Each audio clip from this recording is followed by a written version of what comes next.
Ah! We back at it again. Another interview. We over here in Greenville, North Carolina. Right now, I'm here with Kelly Bangaz. Kelly Bangaz in the building. Greenville, North Carolina. Tell them what studio we have, brother. We at Double M Media Majors. This is my 4th year here, so you know what I mean. It's a blessing, man. You know, with this Corona, this COVID, and everything, bro. Being a small business owner is no better feeling, bro. So, how long has this been here? Oh, you said 4th year. 4 years. Yes, sir. But what made you start the brand? What made you start the studio? What made you do this? So I work for a couple of studios, right? Okay. And I was working for this one studio, and I was trying to implement like deposits and making artists pay on time, scheduling using the app. Yeah. And bro literally stepped out and said, if you want to do all that, start your own studio. So for the next 2-3 months after that, I said, okay, cool. I just stacked up, was looking for spaces, did this and that. And before I, left, I was like, look, I appreciate your time. I appreciate everything you've done for me. I already got me a facility, and then everything that I actually implemented here. I mean, my first year was amazing. And they say the first year you're supposed to go, but I've already built up. I had already learned so much about building up clients, where they say that 20% of your clients are the one that bring in 80% of your income. You feel what I'm saying? So I built my niche market to the point where when I came here, bro, like I couldn't fail. Like even if I wanted to, which nobody will fucking want to, but you know what I'm saying? Even if I wanted to, like I couldn't fail, because no matter what, I had hungry artists that knew that they were only going to be able to get this sound, this feel, this vibe, this environment. Even with the turnout tonight, like a lot of times, if you're new to Greenville, you wouldn't know what to expect. Yeah. You know what I mean? But that's like it's just all love. It's all good energy. It's no bad energy. You felt no bad energy. No, you're right. You're right. And you got to demand that shit. So I mean, it was just more or less, I wanted to do shit the right way, bro. And with black businesses, I feel like sometimes we get a bad name for like cutting corners and doing stuff halfway, and I never wanted to be that type of guy. You know what I'm saying? So everything planned out. Yeah, absolutely. Knew what you wanted to do. So when it started, you just if you fail to plan, then you plan to fail. That's one thing I like. That shit was on the wall in high school. Yes, sir, ski.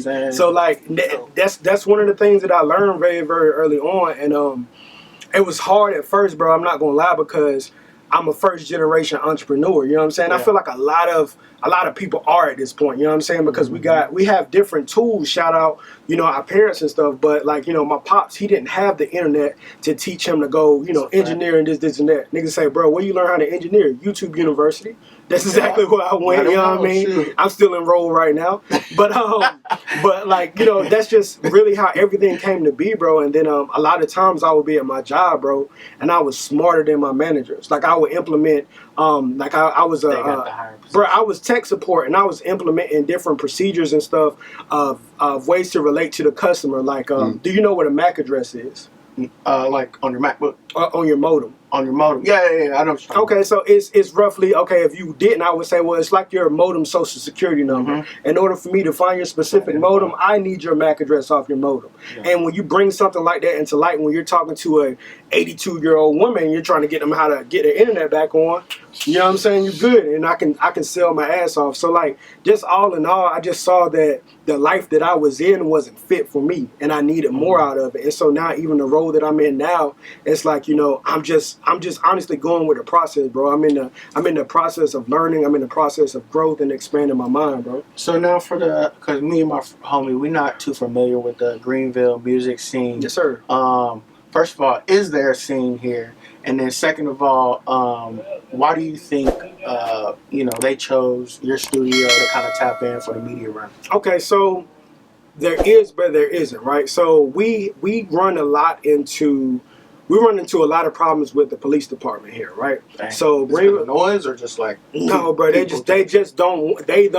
do not want the traffic that rappers, artists bring. You feel what I'm saying? So even major artists, even major celebrities, we don't really get a lot of them down here. Like I recorded the baby in the studio, right? And I didn't have any kickback or anything from that, but it's been a lot of events where, say for instance, you were a party promoter and you try to throw an event. They wouldn't contact the party promoter. They would contact the person that's over the facility that they're throwing the event and say, if you throw this event, we will come out there and shut it down. And as a business owner, bro, at the end of the day, you just want to be left alone. So they're not going to do nothing. So it's like, it's hard for us to build as far as that goes. And as far as why this studio was chosen in particular, man, look, y'all see me tonight, right? I was literally sat in that room the whole night. You know what I'm saying? I'm anti. That's part of me. My government name is Caleb, right? That's Caleb, right? It's hard for me. Like, I fight myself sometimes. I'm like, bro, you should go out there and socialize, rub shoulders. Like, I don't mind people. I worked in customer service for a long time, so I know how to interact. I can shake hands, smile. Hey, how you doing? What's up, boss man? You know what I mean? I can do that. However, just a certain part of me is uncomfortable around people just because I have kind of that small town. Like, I grew up in the country, bro. Like, you know what I mean? It was nobody around us. So one thing that I start to hone in on is, you know, you got to lock in with people that are important. And Ski Money, you know, shout out to Ski Money. And this is honestly a big lesson for a lot of artists. When I first started, like, cause I'm an artist as well, but I started to do music first, right? And I reached out to all the radio stations, right?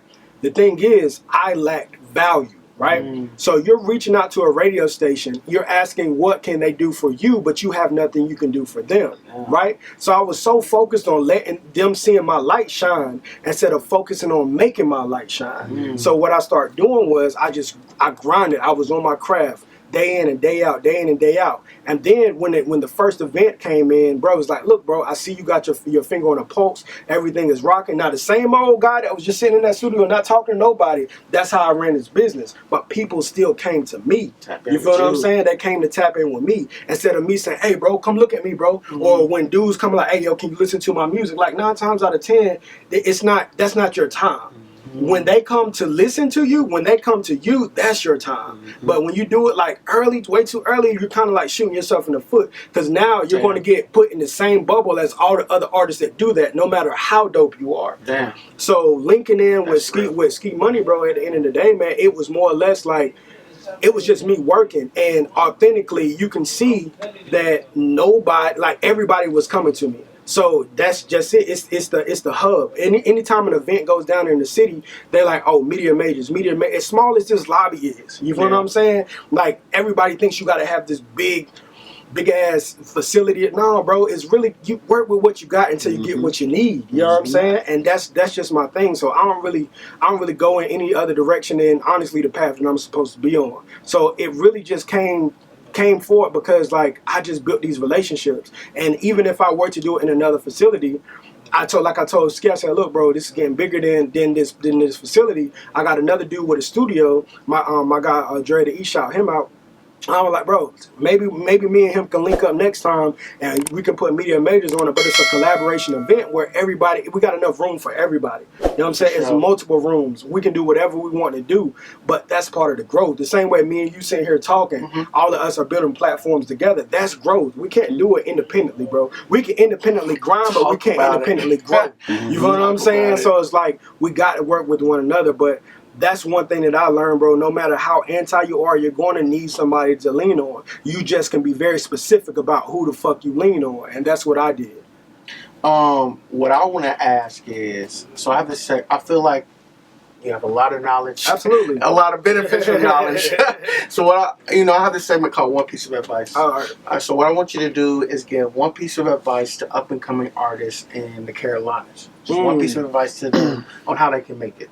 In your opinion. I got you. I would say focus solely on your craft, right? It's 2 parts to it, though. Focus solely on your craft, and being selfish is okay, right? So when you're focusing on your craft, what happens is over time, you just become so great at it that nobody can knock you off of your pivot. When you go out and ask for advice prematurely, you then start to deter, or you start to detour away from honestly who you are. So you start losing your originality, and you start shifting into the mold that other people expect you to be. But if you work on your craft long enough, nobody can tell, like, you can't tell Lil Wayne how to rap. This motherfucker know how he want to rap. Exactly. No matter if people like it or people don't. And it's actually okay for people not to like your shit. That's what makes you an original. Everybody's not going to like something that's original. You feel what I'm saying? If everybody likes your shit, you're doing something wrong. You're not pushing the envelope. You feel what I'm saying? So I would say say that, and then as far as also another thing about being selfish, we get into this thing where we feel like we have to help everybody around us, right? You don't have to. If you are not in a position where helping somebody else will not help you, then don't help them. You know what I'm saying? If it hurts you, don't do it. Because you're not helping anybody if you hurt yourself. Damn. Because now you just elevated somebody up past you. What the fuck are you going to do? Who else can you help like that? You know what I'm saying? So, like, honestly, stay in your lane, stay focused, and it's okay to be selfish, bro. And at the end of the day, everything is going to turn out perfectly fine. You just gotta like spend these long ass hours, 4 or 5 o'clock in the morning, bro, when nobody else sees your grind, and for that 15 minutes that you got where you have a showcase, you want to show everybody this is what them hours added up to. That's what it's all about, bro. Well, I hope y'all are paying attention. Absolutely. He's giving y'all advice. I do this shit every day, bro. Every day, y'all bro. advice. So every day. You know, if you're not paying attention, you can go ahead, close the goddamn laptop, throw the phone in the trash. Let me ask you a question real quick. I don't know if this is off segment or whatnot. No, but I'm always interested. What made y'all start what y'all are doing as far as this goes? Well, so I got a deep film background, been doing it for 8 years.